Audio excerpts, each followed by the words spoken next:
The news is live on Joy99.7 FM here in Accra. In Kumasi, it's Love 99.5 FM, an affiliate across the 16 regions of Ghana, including Radio Justice in Tamale, Radio Max in Takrady, and ATL FM in Cape Coast. Also live on Facebook. You can also download the My Joyline app from Play Store and App Store to listen live around the world. In this edition, a Jura MCE disowns 2 suspects arrested in connection with the killing of Mohammed Ibrahim, insisting they are not his bodyguards. We have more as he describes the late Kaka as jovial, outspoken and assertive. He's somebody who is very interesting, outspoken and jovial. But I don't know about his activities until his demise. We have the very latest on the Ministerial Committee probing the matter, plus will attempt to set the record straight on whether the late Kaka was a member of the Fix the Country movement. And was say, just say, was Midday be answer. Until we never mamma say.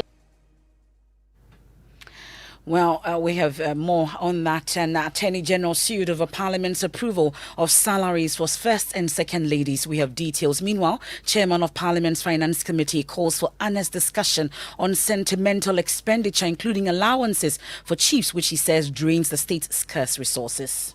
If we would pull all those sentimental expenditures by government on the table and have a frank discussion, we may be making real savings that would be used to do some other things for the country. And later in showbiz is Throwback Thursday, and we're putting the spotlight on the musical career of Tic Tac, spanning more than 2 decades. If you come wait and all day, make you press the bell. Look at fly. Tic Tac, me teach me boy. Oh, Philomena quitting. Philomena quitting. We have that and more here on the Midday News with me, Emefa Apau. Please stay for details.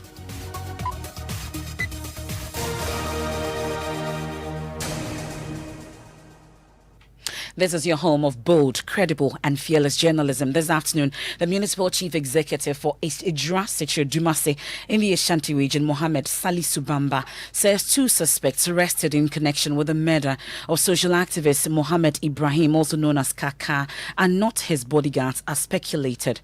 The 2, Ibrahim Isaka and Fusaini Al-Hassan, in police custody are alleged to be the MC's bodyguard, but he's denying the claim and blames some people he describes as faceless individuals for using the death of Kaka for their parochial interest. The late Kaka was killed last month for reasons unknown, but some have attributed it to his social activism role. Giving his testimony before the 3-member committee, Mohammed Salisu said the late Kaka was a member of the NPP and he had no hand in his death. Were the 2 people that were arrested, are they your bodyguards? Not at all. Is there any reason why anyone would say that they are your bodyguards? Do you socialize with them a lot? Do you eat with them? Do they come to the residence? Why would anyone impute that to you? Anyone who knows Idra very well and our environment, my house is a place that whenever any political head is coming to Idra, or any time that there is any national activity, the media who comes to Idra can attest to that fact. My house is always full with a lot of people. And the 2 gentlemen are our party members. And they are our polling station executive. And as the chief executive and parliamentary candidate, definitely I will have relation with all my party people on the ground. Kaka, the gentleman who had been injured on the 28th, 26th, who later passed on, is he a member of your party, as far as you know? Yeah, he's a member of the MPP. A card-wielding member, or just one that... I wouldn't be able to say whether he has a party card or not, but he's a strong member who also come around whenever there is anything, just like the other 2 suspects that were in short, when he passed on the 28th, it was the party vehicle that was dispatched to Konfanoche to go and bring his body to Idra. He's our member and a very strong member, but I wouldn't be able to say whether he has a card or he doesn't have a card. And is it his nature from where you sit? Is it his nature to criticize even you? Does he come to you with information or criticisms about things that are happening within the municipality? Sincerely speaking, He's somebody who is very interesting, outspoken and jovial. But I don't know about his activities until his demise. It's actually when he got injured before I get to know things that he's doing in the community. So the MCE was out of Ijra during the disturbances, said he was asked to stay away due to security concerns during the disturbances that led to the 2 deaths and injuries to some 6 persons. According to Mohammed Salisu, his presence would have made matters worse. Actually, I got to Mampo when I had a call that I shouldn't come to Ijra for security reasons. That time I was actually at Mampo. Did you find yourself in danger? Personally, no.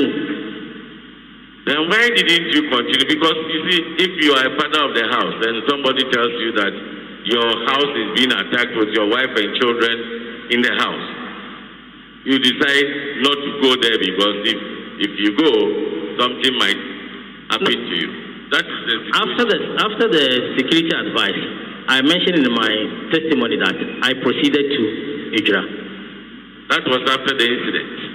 That was after the 29th. The security on the ground, we are working together. So if they advise me and I didn't listen to the advice, when something happened, then they'll say we advise and then he didn't heed to our advice. You know, if you were present at a drug, things might have changed. Actually, looking at how the whole environment was polarized, it could have been worse. When the incident happened, I was the first person that they were trying to link the suspect to. That was number one. Number two, the police themselves, they instigated the youth against the police. Yesterday, I heard the police addressing some warning letter. If you look at the document that I presented, they were even linking the warning letter to me, that I instructed the police to issue a warning letter. That's the Municipal Chief Executive for Idrasiche Dumase, Mohammed Salisu Bamba. My colleague Ohiming Teria is at the committee's hearing at the Prempeh Assembly Hall in Kumasi. He joins us live with more. Ohiming, what more came up during the MCE's sitting? Yes, MFA, Mohammed Salisu Bamba was quizzed by the committee, especially his relationship with Ibrahim Isaka Enyas, one of the suspects who has been picked up. And the committee reviewed that somewhere last year, Mr. Ibrahim Isaka apparently ordered the opening of some markets in Nigeria at the time that the government has announced a closure of the markets. And then he's also on record to have threatened some security operatives in Nigeria. And the committee quizzed Mr. Salisu Bamba if he is aware of the conduct of the suspects and what he actually did as chairman of MUSEC, of which he answered that yes, he's aware of this. And then when the matter came to his attention, it was actually the regional party office officials who came in to resolve the matter. And then he was also asked whether he's received some training in conflict management, rights control, and then crisis management as a chairman of the Municipal Security Council, of which he answered no. And then whether he has been interrogated by police as far as the rerouting and the clashes in Nigeria is concerned. Mr. Salisu Bamba also answered in the negative that he's yet to be interrogated by the police. Okay. As of now, the committee is on recess, MFA. And who else are we expecting to appear before the committee once they return? Yes, I've been told that the Ashanti Regional Security Coordinator will appear before the committee, and even before then, the medical superintendent for Ejra Government Hospital, Dr. Menye, will first appear before the committee. That's my colleague Ohiming Teria there reporting from the committee sitting at Prempeh Assembly Hall in Kumasi. We have live proceedings once they resume on the Joy News channel. Now, there have been some controversy over whether the late Kaka was a member of the Fix the Country movement. Following his death, leaders of the movement as well as the Economic Fighters League had in separate press statements confirmed that he was a member of both groups and revealed that he had called on police to provide protection for him as he had received death threats before his demise. compromise. Well, at the committee's hearings, this matter also came up. But the late Kaka had himself confirmed he was a member of the Fix the Country movement when he did a Facebook Live on June 8, 2021. Listen to excerpts of that Facebook Live. Me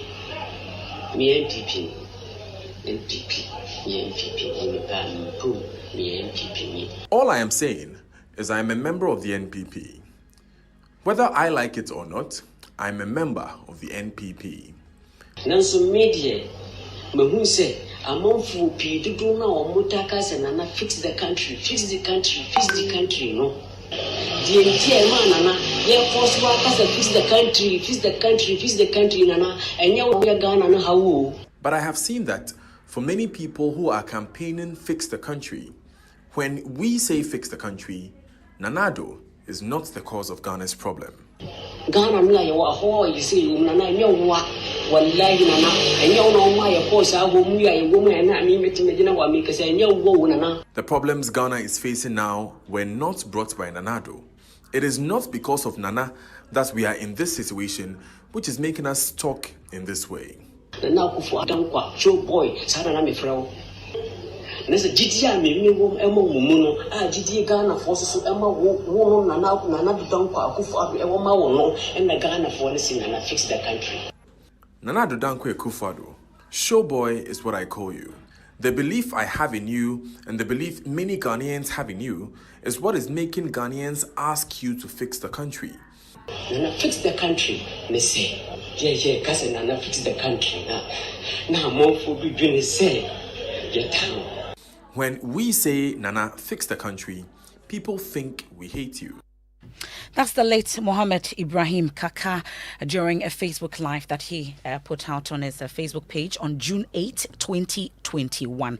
We head to the Upper West region now, where the military command is continuing their investigations into assault of some residents by some military personnel. Some have already been punished, as we've reported earlier. The soldiers were filmed in viral videos on the streets beating up residents following allegations a mobile phone belonging to one of them had been stolen. Upper West Regional Correspondent Rafiq Salam has the rest of the story. 3 of them have been demoted from their current ranks to lower ranks. They are the orderly, guard commander, and the sentry. The orderly has been demoted from staff sergeant to corporal, whilst the guard commander and the sentry have been demoted from corporal to private and lance corporal to private respectively. The trial of the duty officer, who is a lieutenant, will however commence on Thursday. Joint news sources also revealed that 8 other soldiers who were seen on various videos brutalizing some residents have been charged, tried, and awarded 30 days each in detention by a disciplinary committee chaired by the commanding officer. All the 8 are junior rank soldiers. 86 soldiers were identified to have allegedly taken part in the inhumane and callous act that was not sanctioned by the military. The 4-member team have so far interrogated less than 30 of them and will continue the interrogation on Thursday and possible end at the weekend. The preliminary investigation also revealed that 11 persons suffered various degrees of injuries, including Gafur Mahama, who developed a fracture on his right thigh bone and has undergone surgery. 3 other persons were admitted at the Wa Municipal Hospital. Some of the victims interrogated reported the loss of 13 mobile phones, tricycle, moto, and an amount. Some of the victims interrogated reported the loss of 13 mobile phones, tricycle, moto, and an amount of 1,460 Ghana cedis for 3 different people. They have however retrieved 7 mobile phones and the tricycle, moto, and returned to their owners. They are yet to receive any money.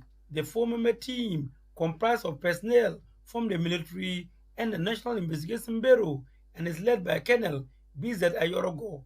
The other members are Lieutenant Colonel George Edua BC, Francis Aboji, and Maxwell Dasa. Reporting for Joy News, Rafiq Salam. And we stay a while longer on issues bordering on security because 3 suspects have been remanded in police custody by the Kuntunase Magistrate Court over the murder of driver and head teacher Israel Ejimenu at Feyase in the Ashanti region. The police arrested 2 more suspects named by the prime suspect Rashid Ibrahim to assist in investigations. Richard Adai and Anthony Sekum work at the Black Akasa Shrine as fetish assistants and labourer. The police have mounted a search for 2 more of these suspects. Nana Ojima sat through court proceeding in Kuntunase. He joins us with more. And now, walk us through proceedings in court today. So when Rashid was brought in by the police, the court had to commence the work immediately. Now, according to police, Rashid claims to have visited the shrine for money rituals after an advertisement on Amansan TV in November 2020. He was then directed to bring a human head for the money ritual, and on the 4th of July, he then moved on to carry out the plan. And this plan was when he killed the teacher. And unfortunately, because people got to know about this plan, he had to throw the head of the teacher into a nearby bush, which was retrieved after the body was picked by police. That's my colleague Nanaya Jima there, bringing us up to speed on court proceedings today. We've also told you that the police is on hand for 2 more suspects. Now, away from security, the Attorney General's office has been sued over Parliament's approval of salaries for the spouses of the President and his vice. The House in January this year approved the Emoluments Committee report recommending emoluments for the Executive, Judiciary and the Legislature. Now, this made provisions for the spouses of the President and the Vice President as well, but this has so far been criticized by some legislators, with others defending same. Founding President and CEO of Imani Africa, Franklin Kujo, says the roles of the first and second spouses must be properly defined before they are paid salaries. Function doesn't mean that they are necessarily doing things that will inure to my benefit, and so my taxes should pay them. So let's get specific rules for them. Let's not explain it away by simply saying it's been done in the past, for which there were no specific rules that can only then be equated to the levels of cabinet ministers, because cabinet ministers do have work they do. Basic. As long as some work will be fashioned out for them, for which we would have to discuss, then they should be given some emolument. Well, the NDC MP for South Dai, Roxanne Nelson Dapamakbo, had earlier indicated his decision to sue government on the matter. He insists the payments are not constitutional. To seek a proper interpretation of Article 71 office holders and the emoluments attendant of contact, whether or not within the meaning ascribed to Article 71 office holders, any committee can import other entities and persons into the meaning of those office holders, such as emoluments by way of monthly wages be paid to those people, even though the Constitution does not contemplate them.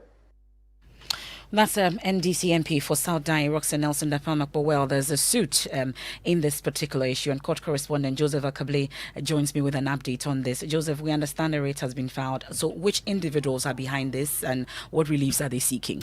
And so Mr. Roxanne Nelson Dapamakbo, you heard a short while ago, is joined by Dr. Clementa Park and one Frederick Nikomi to file this case against the Attorney General. They are seeking a total of 8 reliefs. One is that they are asking the court to say that the committee that made the recommendations had jurisdiction to make recommendations in respect of salaries, allowances, payable, facilities and privileges of Article 71 office holders only. They go on to say that the committee had no jurisdiction, mandate or authority to make any recommendation in respect of salaries, allowances, payable facilities and privileges of persons other than persons specified under Article 71 of the Constitution. They are asking for a declaration that they said a recommendation that was made with regards to the payments to these 2 individuals are unconstitutional, and so they are asking the court that it sets that particular approval aside. Okay, well, on the matter though, there's a former chief of staff, Nana Tadazi. He has written explaining how the payment of such benefits started. What exactly does he say? He says the arrangement was a special purpose intervention dating from the Rawlings era. It was adjusted to cover the peculiar case of the Second Republic, where Ghana had both a president, that is Mr. Akufo-Addo, Akufo-Addo, and the Prime Minister, Dr. K. Buzia. The first ladies were placed on the deputy minister's level under the package. He reveals that he led the search actually for individuals, including the former First Lady, Ghana's First Lady actually, First Lady, if I can put it that way, Mrs. Fatia Nkrumah, aside from Mrs. Buzia, Mrs. Akufo-Addo, and Mrs. Faustina Achiampong. Mr. Akufo-Addo briefed them and handed over the accumulated back pay to them. He says it did not cover partners of Vice President because the thinking at the time was that their husbands are in a better position and likely to become president. And so that is how he says it started, and he handed over the file on that to Jekotanko Bechebilamte, who took over as Chief of Staff when President Akufo was elected as president. Okay. Well, Joseph Akable, thank you very much. This particular issue has sparked a lot of controversy on social media, but we can hear from the chairman of Parliament's Finance Committee, Kweku Kwating. He says that a legal pronouncement may not stop the practice. He also wants a probe into all sentimental expenditures by government. It is entirely possible that the court would determine that, no, 71, it was wrong. Article 71 cannot house what you have done. So take them out. And then what? Then we can now, the government can now donate buildings to former first ladies and give them allowances, and they are sick and you want to fly them outside. And then we would look back someday and say, what did we even do by going to court? What did we achieve? Nothing. No. There are all kinds of payment that we just think that emotionally we are comfortable with it. And therefore we like to make these payments. I think they must all be brought to the table and properly interrogated. And then it won't be a discussion about First Lady. Really come to think of it, that to the First Lady, Second Lady may not be that much. But trust me, if we would pull all those sentimental expenditures by government on the table and have a frank discussion, we may be making real savings that would be used to do some other things for the country. That's the chairman of Parliament's Finance Committee, Kweku Kwating, there speaking on PM Express with Evans Mensah last night. This is the Midday News here on Joy99.7 FM. I'll take you live now to the Prempeh Assembly Hall, where the three-member committee, probing the Ijura killings, is currently speaking to the medical superintendent of Ijura Government Hospital, Dr. Mensah Manye. He's testifying before the committee now. I'll take you live. Before, in the afternoon, the nurses rushed to me with that report. So I quickly abandoned the operation and rushed to the emergency unit. Based on the narration, I felt that one needed an urgent attention.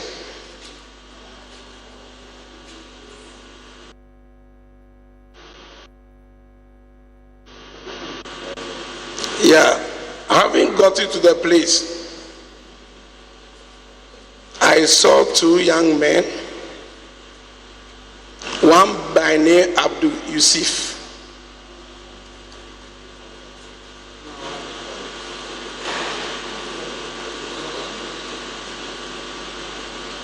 age 25 years,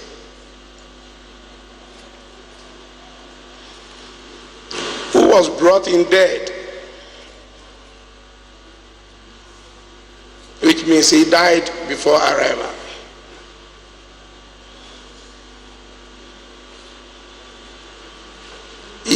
And there were two. The other person was also rushing. He was gasping. That is, having difficulty in breathing.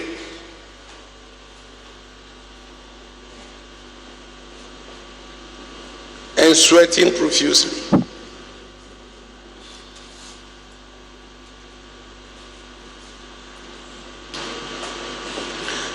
So quickly, on my examination of the first deceased, that Abdul Yusuf, I realized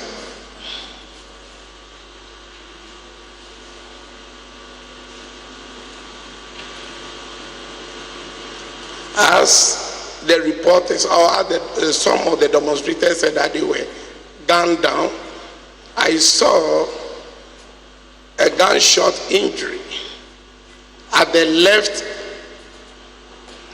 back of the left upper chest.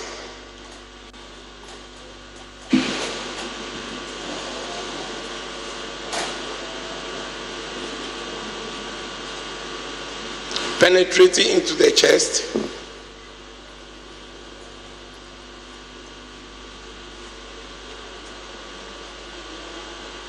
and also an injury at the left shoulder joint with the fracture of the humerus.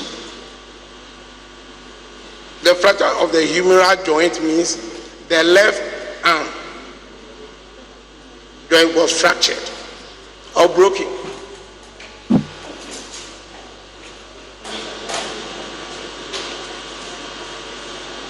Now, Doc, from what you saw of that patient who was then deceased, could you tell the committee whether the person was shot from the front or the back? The exit and entry? As narrated, the gunshot injury was at the back of the left upper chest. We have the chest, the upper, the middle, and the lower. So at the back of the left upper chest, at the region of the scapula, that's the bone, the flat bone, and also another hitting the left humeral joint, leading to fracture of the humeral bone. The bone in the arm, the biggest bone in the arm, is that the one? It's at the joint area, the shoulder joint, somewhere there. Right.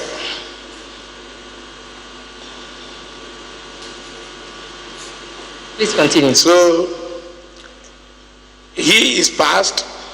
So I left him at the couch. We covered him, having seen the sort of injury he sustained. I quickly rushed to the second person. Earlier I said there were two. The second person, what I saw was also at the back, at the middle part of the chest, the left